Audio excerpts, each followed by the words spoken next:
Na Blejskem gradu, kjer zgodovina sreča umetnost, so se v ponedeljek 4. avgusta poklonili enemu najvidnejših blejskih ustvarjalcev, srebrokovaču in ustvarjalcu nakita Hubertu Široki.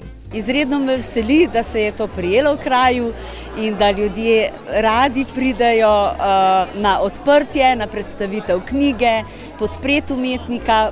V Zavodu za kulturo Bled so ob tem pripravili tudi razstavo, ki je na ogled v dvorani nad muzejem. Kar naporno. To iskanje vseh teh slik in potem odločiti se, kje bodo predstavljale, ni bilo tako enostavno.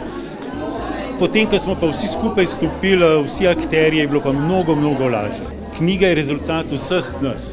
To ni samo pripoved o meni, ampak pripoved ljudeh, ki so sodelovali od fotografije do besede, do reportaž, ki smo jih imeli, ki so govorili o tem projektu, in če pogledamo celoto, je en tak lep buket kmečen. Huberto Široka je eden izmed začetnikov slovenskega sodobnega oblikovanja, že tam v 80-ih letih. Vesela sem res tudi za Huberta, ker je res ta pravi, ki si tako knjigo zasluži. Tako da knjiga je nastajala res z eno tako ljubeznijo in sinergijo in zelo pozitivno energijo in mislim, da je rezultat tudi videnja.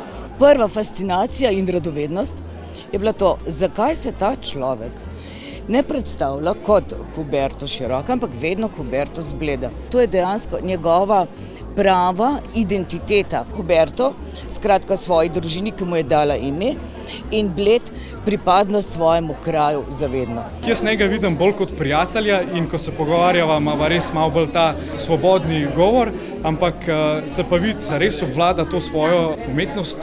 Jaz sem ful ponosen, ker so te fotografije nek analogno, niso samo na spletu, niso samo na Instagramih, ampak so dejansko v knjigi, ki bo tudi ostala za ne vem koliko let. Projekt Obrazi Bleda skozi osebne zgodbe in ustvarjalnost krepi prepoznavnost Bleda kot kraja umetnosti, tradicije, navdiha in povezuje lokalno skupnost. Knjige, ki jih izdajamo ob vseh teh poglabljanjih v umetnike, so za lokalno dediščino, se mi zdi, da izjemnega pomena. Huberto ni obraz Bleda, on je ikona Bleda.